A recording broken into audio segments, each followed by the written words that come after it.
नमस्कार।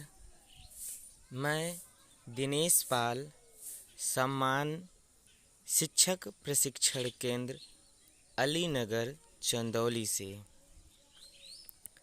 आज हम D Ed SC ID and HI के first year semester second paper 5 common paper educational psychology के unit 4.4 intelligence meaning definition and measurement of IQ अर्थात बुद्धि, उसका अर्थ, परिभाषा और बुद्धि लब्धि का मापन के विषय में आज हम चर्चा करने वाले हैं।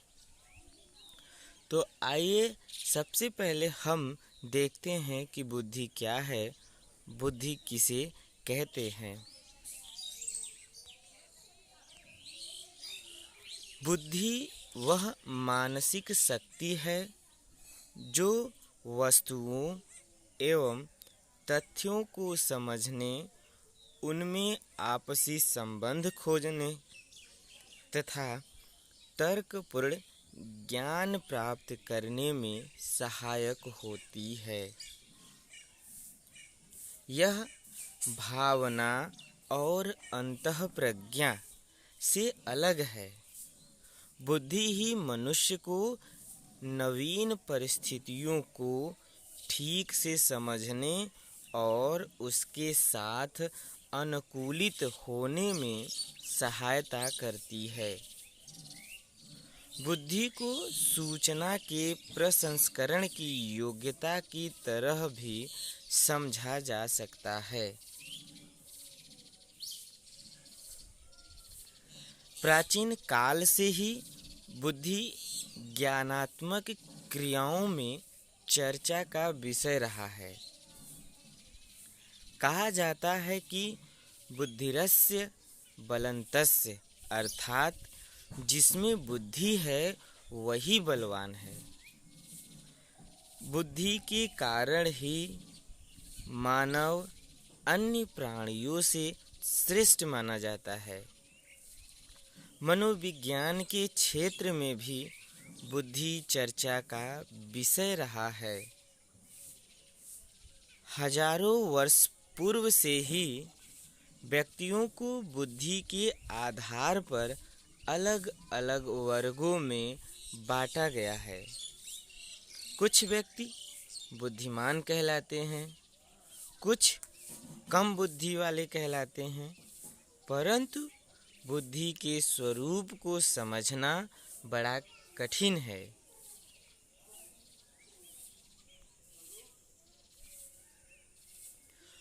बुद्धि के स्वरूप पर प्राचीन काल से ही मतभेद चले आ रहे हैं तथा आज भी मनोवैज्ञानिकों तथा शिक्षाविदों के लिए भी बुद्धि वाद विवाद का विषय बना हुआ है।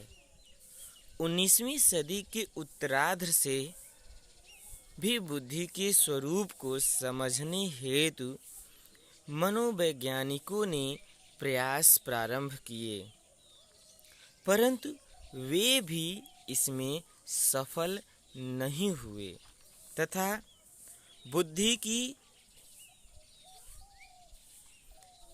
सर्वसम्मत परिभाषा न दे सके। वर्तमान में भी बुद्धि के स्वरूप के संबंध में मनोवैज्ञानिकों के विचारों में असमानता है। अलग अलग मनोवैज्ञानिकों ने बुद्धि के स्वरूप को अलग अलग ढंग से परिभाषित किया है। आइए अब हम बुद्धि की परिभाषा को विभिन्न मनोवैज्ञानिकों के द्वारा दी गई है उसके विषय में देखते हैं। बुद्धि की परिभाषा सबसे पहले टर्मन के अनुसार बुद्धि की परिभाषा को देखते हैं। टर्मन क्या कहते हैं कि अमूर्त वस्तुओं के संबंध में विचार करने की योग्यता ही बुद्धि है।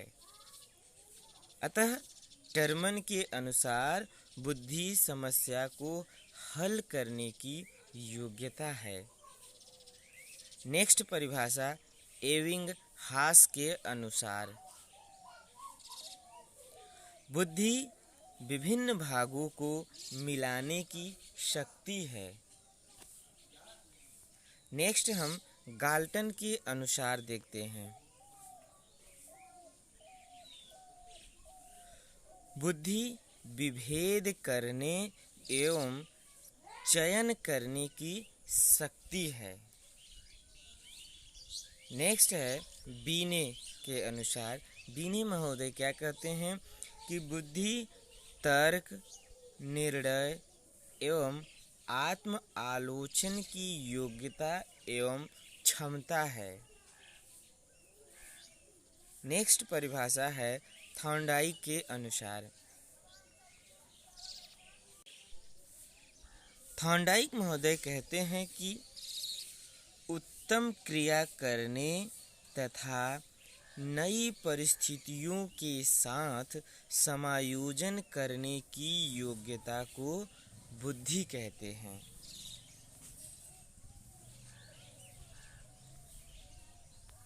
आइए अब हम बुद्धि के स्वरूप को जानने का प्रयास करते हैं। बुद्धि का स्वरूप विभिन्न परिभाषाओं का समान विश्लेषण करने के पश्चात निम्नलिखित तथ्यों पर पहुंचते हैं। पहला है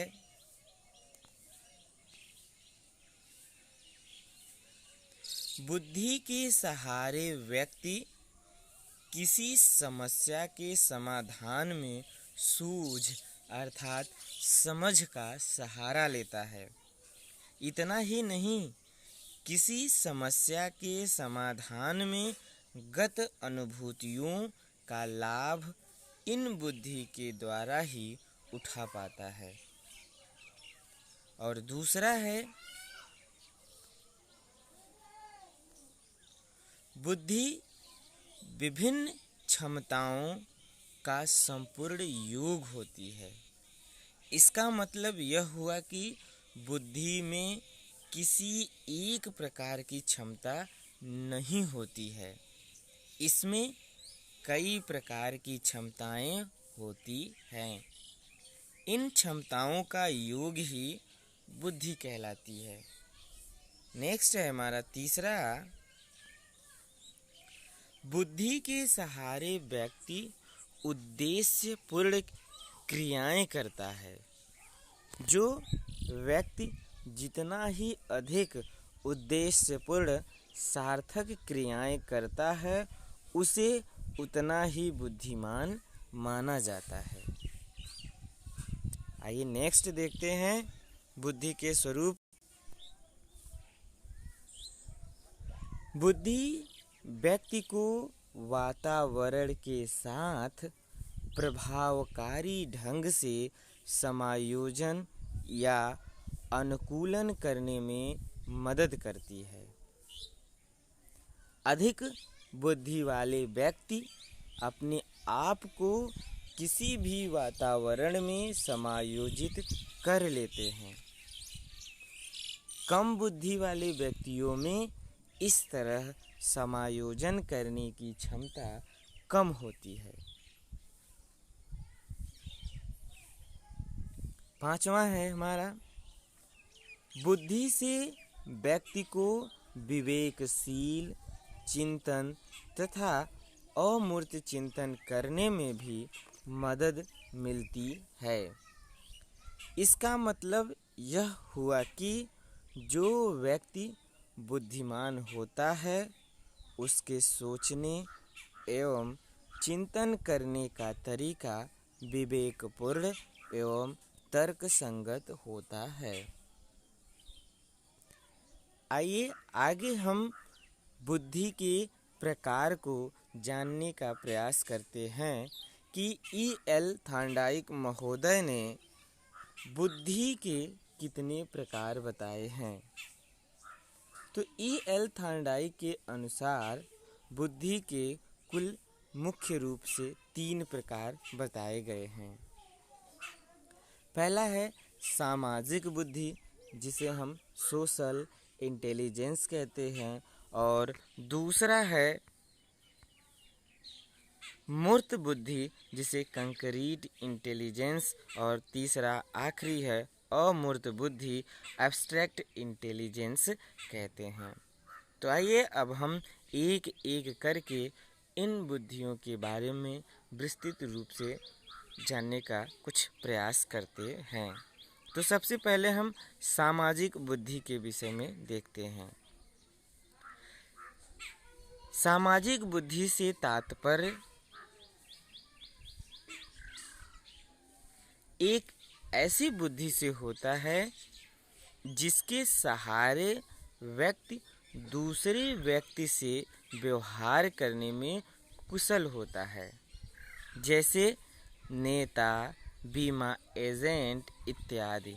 हम देखते हैं कि नेता एक दूसरे के साथ किस प्रकार अपने संबंधों को जोड़ता है और अपना कार्य कुशलतापूर्वक कर लेता है। उसी प्रकार बीमा एजेंट भी होता है कि जब वह लोगों के बीच में जाता है तो उनको अनेक तरह से लाभों को बताकर वह अपना कार्य सफल बनाने का प्रयास करता है। नेक्स्ट है हमारा मूर्त बुद्धि।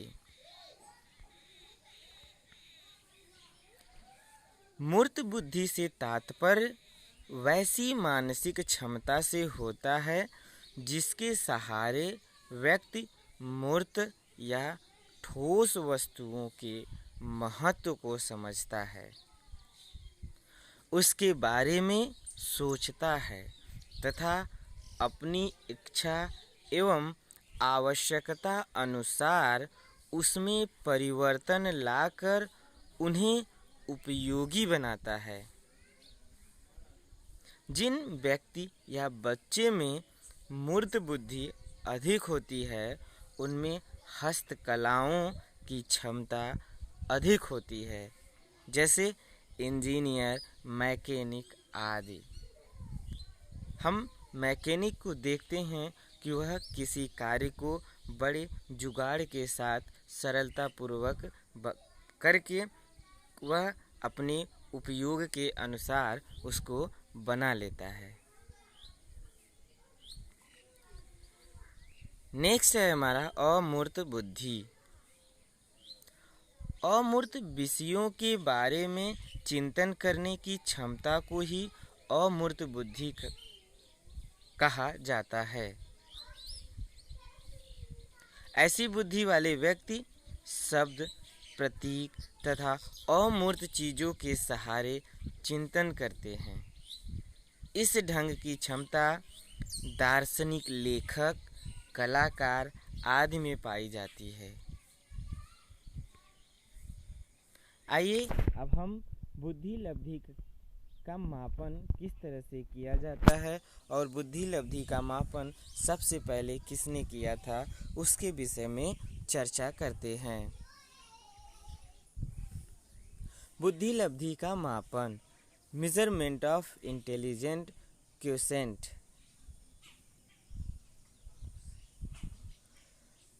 बुद्धि मापने के लिए सबसे पहला परीक्षण बीने तथा साइमन ने 1905 में विकसित किया था। इस बुद्धि परीक्षण में बुद्धि को मानसिक आयु के रूप में मापा जाता था, परंतु इससे मनोवैज्ञानिकों को अधिक संतुष्टि नहीं मिली। 1916 में बीने साइमन बुद्धि परीक्षण का सबसे महत्वपूर्ण संशोधन टर्मन ने स्टैनफोर्ड विश्वविद्यालय में किया। इसी संशोधन में बुद्धि लब्धि या IQ के संप्रत्यय का जन्म हुआ और बुद्धि को मापने में मानसिक आयु की जगह बुद्धि लब्धि का प्रयोग होने लगा। बुद्धि लब्धि अर्थात आईक्यू, मानसिक आयु में जिसे मेंटल एज कहते हैं, तथा तैथिक आयु को हम वास्तविक आयु भी कहते हैं और इसे अंग्रेजी में क्रोनोलॉजिकल एज भी कहा जाता है, का एक ऐसा अनुपात है जिसमें 100 से गुणा करके प्राप्त किया जाता है।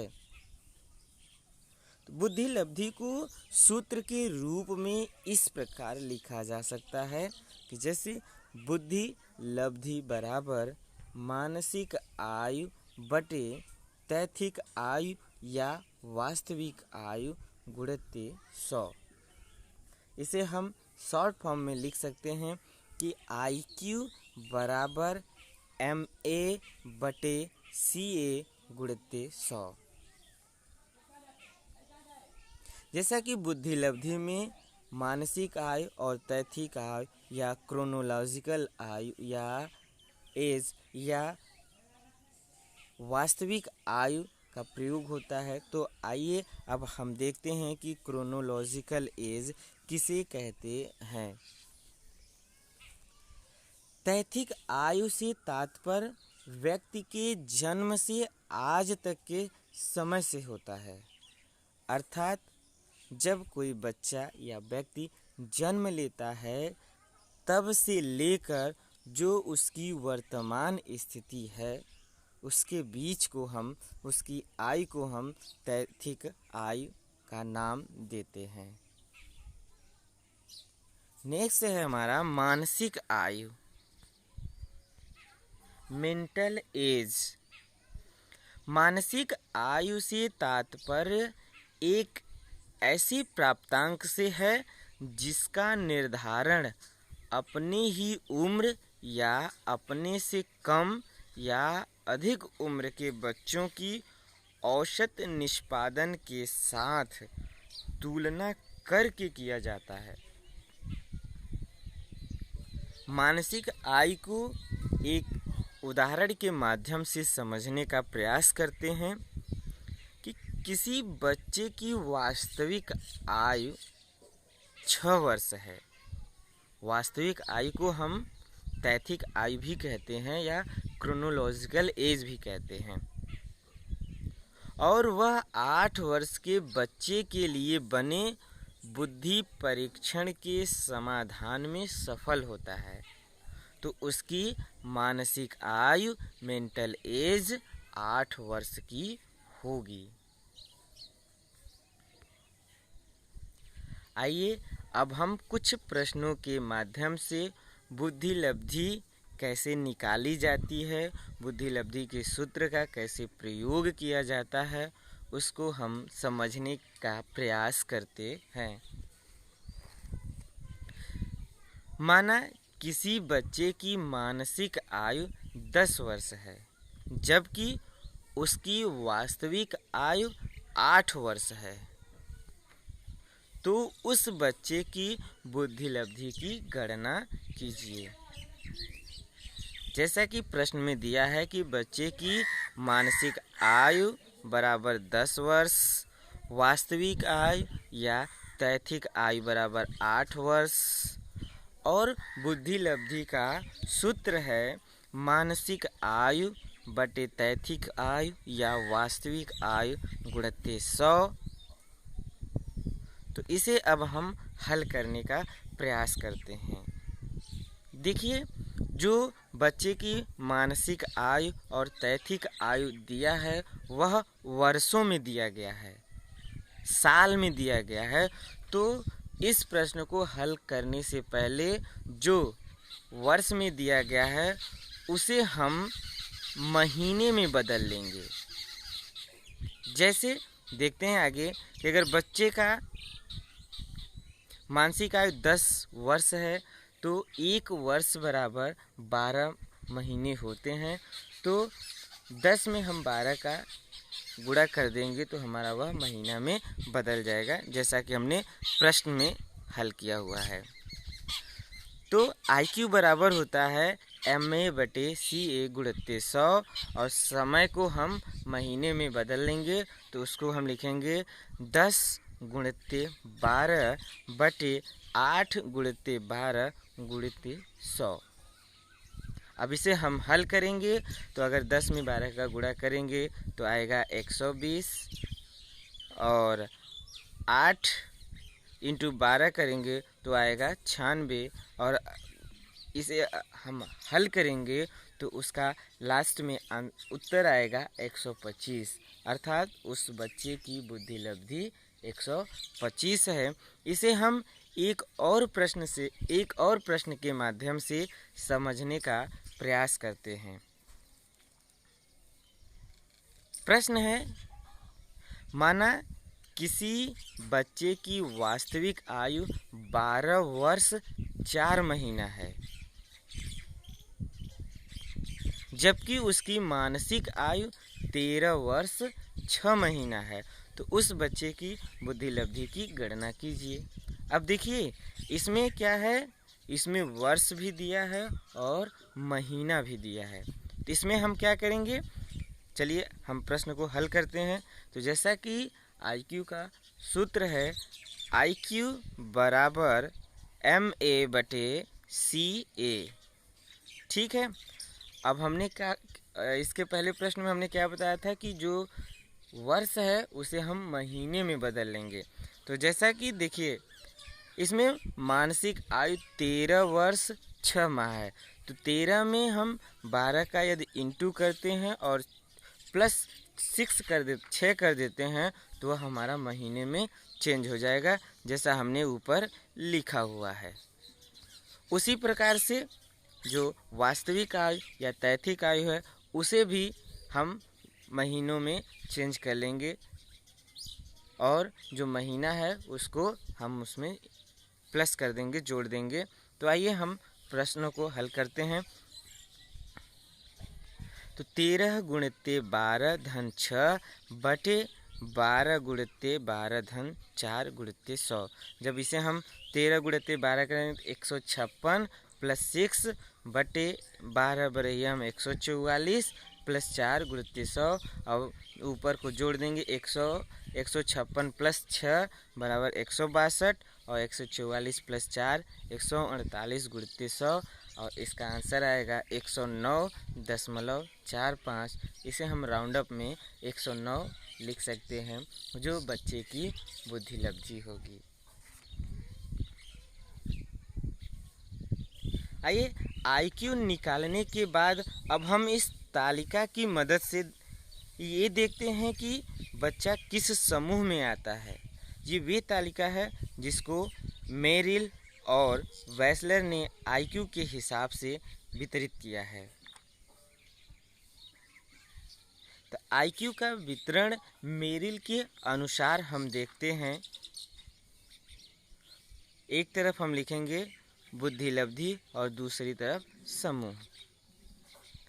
तो यदि किसी बच्चे की 140 से ऊपर उसकी बुद्धि लब्धि है तो उसे हम प्रतिभाशाली या जीनियस कहते हैं, और यदि किसी बच्चे की 120 से 139 है तो उसे हम अति श्रेष्ठ वेरी सुपीरियर कहते हैं। 110 से 119 बुद्धि लब्धि वाले बच्चे को तीव्र बुद्धि सुपीरियर कहा जाता है, और यदि 90 से 109 है तो वह बच्चा सामान्य बुद्धि लब्धि का कहा जाता है। 80 से 89 को औसत से कम और 70 से 79 वाले को हम सीमावर्ती कहते हैं। आगे है IQ का वितरण वेसलर के अनुसार। इसके पहले हमने मेरिल के अनुसार देखा, अब हम वेसलर के अनुसार देखते हैं। तो यदि किसी बच्चे की बुद्धि लब्धि 130 से ऊपर है तो उसे वेसलर ने अति श्रेष्ठ में के समूह में रखा है, और यदि किसी बच्चे का 120 से 129 है तो उसे श्रेष्ठ, और 110 से 119 औसत से अधिक, और 90 से 109 औसत बुद्धि, और 80 से 89 मंद सामान्य बुद्धि, और 70 से 79 को सीमावर्ती समूह में रखा है। इसके बाद भी मनोवैज्ञानिकों ने आईक्यू का वर्गीकरण किया है, जिसका विवरण निम्नलिखित रूप से है। यदि 70 से 85 या 90 के बीच का बच्चा है तो उसे हम बॉर्डर लाइन के समूह में रखते हैं, और 50 से 70 वाले को माइल्ड, और 35 से 50 को मॉडरेट, और 20 से 35 वाले को सीवियर, और 20 से यदि बच्चे की बुद्धि लब्धि नीचे है तो उसे प्रोफाउंड के समूह में रखा जाता है। जैसा कि आज हमने इस यूनिट में